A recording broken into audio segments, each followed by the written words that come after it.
Welcome back to Dirt Nap Ballistics.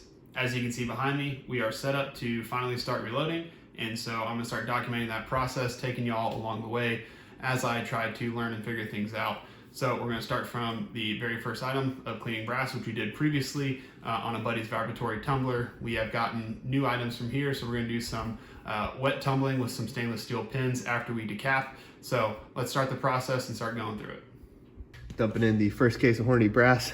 These are the once fired cases, and we'll see how clean these get. Not pulling the primer pockets out at the moment.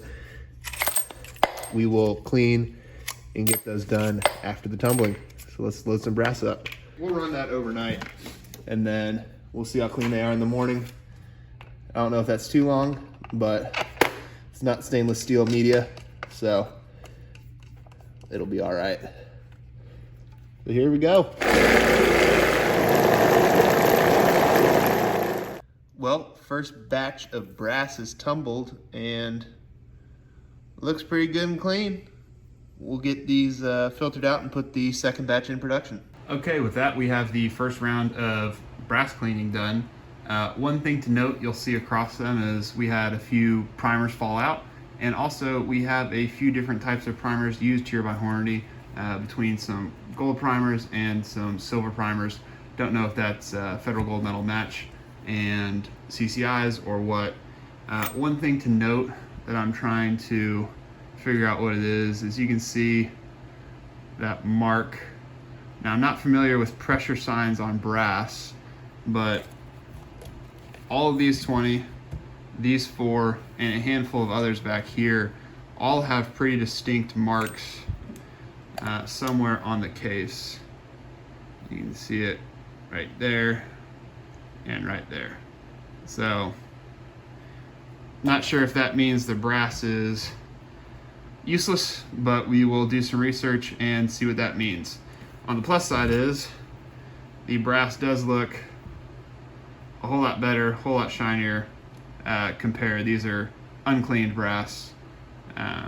So clean did a good job, and now we just need to evaluate the cases to make sure that they are still good to shoot.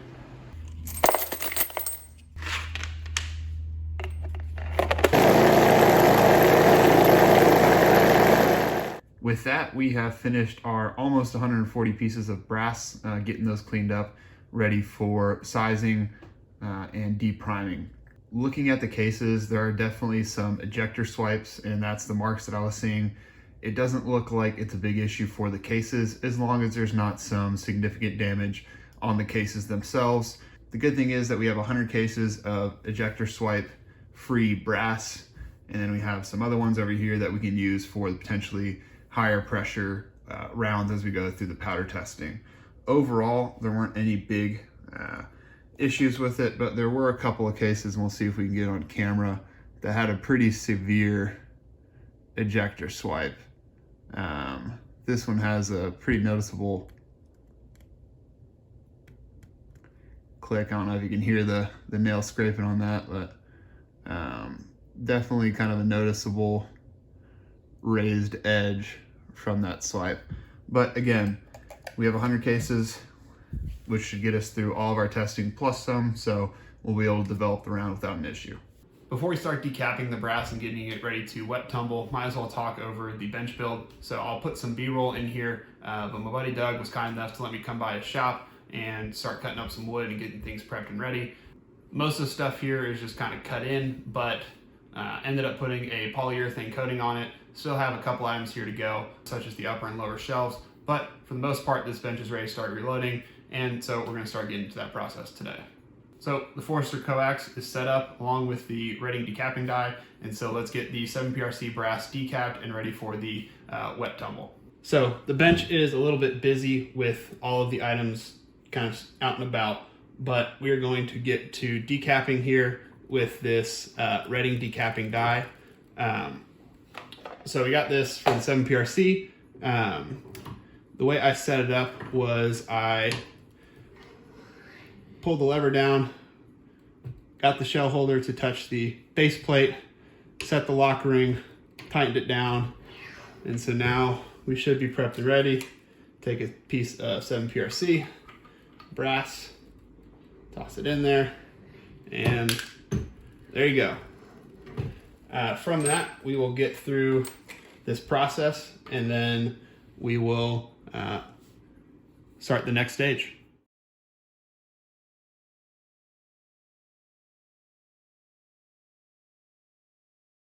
Okay, now that we have the brass all deprimed, we are going to get it loaded up into the Frankford Arsenal tumbler. Per their instructions, we'll drop the brass in, get the stainless media in, and load it up with water and get to tumbling. It'll be interesting to see how the walnut media cleaned brass compares to the stainless steel media clean brass. We have the other cases that had some case head swipe on them still outside, not being cleaned in this process. So it'll be interesting to see how the two cleaning methods compare. Hopefully the stainless steel media pins will get the primer pockets as well as the cases cleaned up basically to brand new. So let's get things rolling and see how it looks. The brass and pins are in, so we'll get this filled up with water on the tumbler. So this is my case prep area. It's off the ground, so it shouldn't vibrate off. Not to mention it has the polyurethane coating and the rubber feet, so I don't really think this is going to shift around. But we will get the media tossed in. No leaks, so it should be good. And so we shall put this on. So we've got the brass run through the wet tumbler and comparing it to the walnut media. I have two cases. This primer fell out originally, and this is the D-prime case. Really, there is not a huge difference. You can see there's a slight color variation between them, but if we look at the primer pockets, there's really no discernible difference between the two. One thing that was shocking to me was how dirty the water was from spent powder in these. So definitely cleaned them up. Maybe tumbling them a little bit longer next time might be more beneficial, so we can play with those. I had heard about the stainless steel media potentially rounding out the necks of the bullets, and so I only did it for about an hour or so. So maybe next time we'll crank it up to 2 and see what that does. But with that done, we can move on to the next stages of reloading. Okay, so let's get the full-length sizing die set up. So I've already taken out the expander mandrel. Don't need that for this. And then we have our short action customs 310 bushing, putting it in right side up, and we'll screw this down. All right, so it's hitting the bushing right there, so we'll back it off a hair, tighten that down, and then, I don't know if you can hear that, but you can hear the bushing floating inside the die, so that's where we're good there. So we'll put this in here.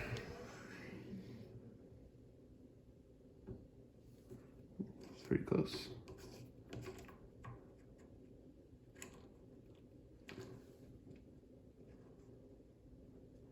All right.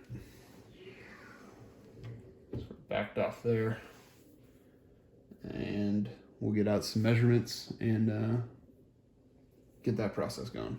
We have the calipers zeroed out.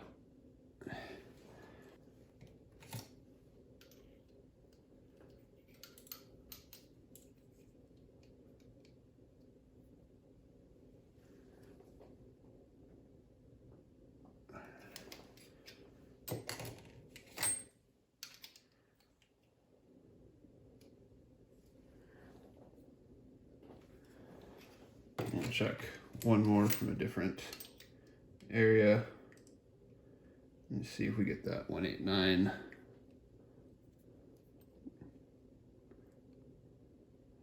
1895. Okay, so let's put that back in. 1895. We'll zero it out, and so we'll bump back headspace and see what we get.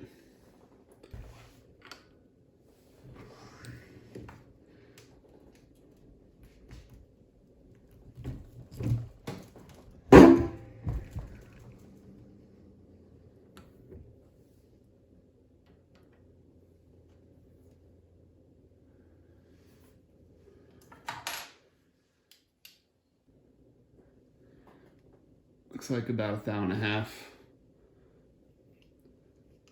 So might screw that in just a little bit more for a little bit more shoulder bump.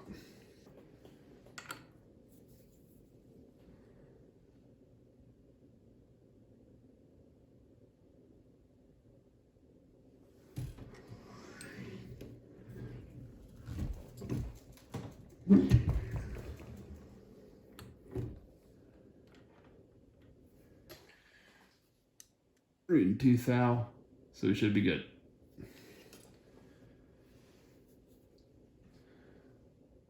Okay, so now we have our size brass here. We're going to try to find the lands or jam on the 7PRC. So we have our Burger 180 VLDs. And so we'll toss this in. I've backed out the micrometer seating die all the way to try to seat it as long as we can. And so we will run this up and seat it. Which we need to run it down. Leave that there.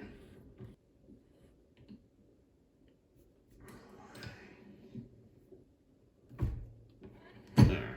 Felt a little pressure there, so we should have a bolt. Safe to say that is seated pretty long. So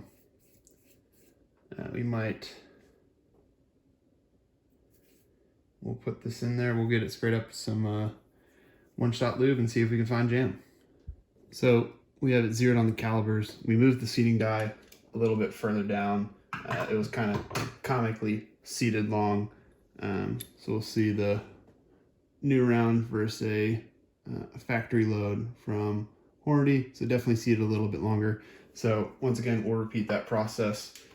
Put the die or the sizing wax on it so it doesn't stick, and try to find jam.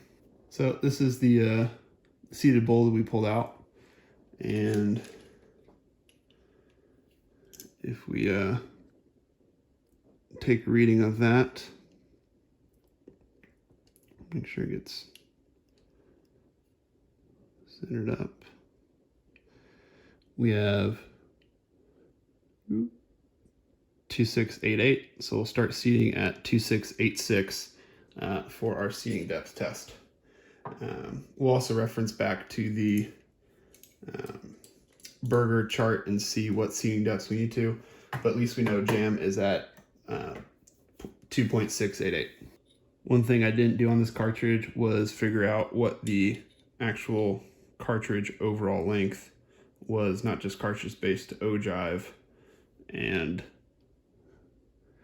Sammy Max is 3.34, so we could load to jam if we want to, which is good news. So we're not restricted by jam in this rifle, but we'll go back to Burger's website and find the first node that they recommend loading to in terms of depth. That way we have the full powder capacity we can, and then move from there.